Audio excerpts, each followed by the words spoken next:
gespeel op skool en ek het ook groot geword het, by skool het ek vir Suidoos rugby gespeel. Nou kry my baie seer en toe begin ek met my enkel sukkel, maar veral my regter enkel.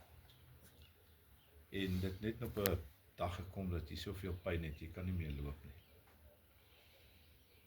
En ek besluit toe al, ek sal moet iets omtrent dit doen, want jy begin elke dag in hierdie pyn lewe en ek gaan toe na 'n spesialist in Pretoria, ek maak 'n afspraak en hy neem plate en alles en hy wys my daar teen die skerm wat is fout met my enkel en alles en hy verduidelik vir my hoe moet hy opereer en wat moet hy alles doen.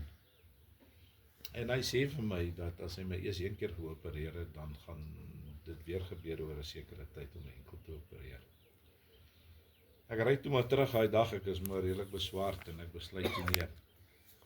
Ek wil hom net voor hulle my opereer 'n tweede opinie kry. So wil my dan nie vir my sê ek's lelik. En ek maak toe afspraak by 'n ander spesialis wat ook met enkels werk en ek gaan toe hom toe seker so 6 weke daarna en hy neem op plate en hy sê vir my eintlik presies dieselfde as wat die eerste spesialis vir my is. En ek ry terug en ek sê vir myself, joh, jy weet as 'n ou eers een keer geopereer het, ek is nog jonk en al hierdie goed. En die ene hand is ons by die kerkraad en ons het so 'n dagbestuurvergadering gehad en ek sê vir die boetas, luister man, hier is my situasie, ek wil hê dat julle moet vir my Sondag bid. En na kerk, toe bly van die boetas agter saam met die pastoor en ons vorm sommer daar in die kerk en ek sit my voet so op 'n bankie en hulle bid vir my. Dit was die Sondagoggend, die Sondagmiddag huis toe gegaan, Maandag opgestaan, werk toe en nou raak maar besig. En as ek 2 uur Maandagmiddag, dan kom ek maar agter met my pyn is weg. En nou gaan sit ek en dink en ewe skielik toe sê ek, Here, dit was goed. Goed as van daai dag af tot vandag nie so pyn. Hoeveel jaar? 12 jaar, 13 jaar. En weet jy, ons het daai getuienis, ek het net altyd gesê, die Here is goed vir my. En dit wys jou, die wêreld verstaan dat nie, maar goddelike genesing is 'n werklikheid.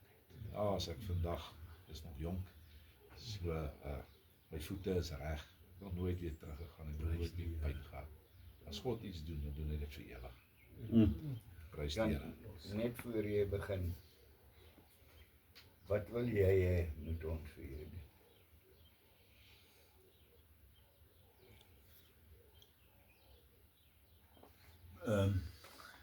Betreffende? Die hoe? Jy het nie verniet vir Barry gevra weer vir die uiteindelik. Ja, persoonlik dink dat daar's maar altyd hoop dat hy Wil jy ons moet vir jou bid? dit sal wonderlik wees.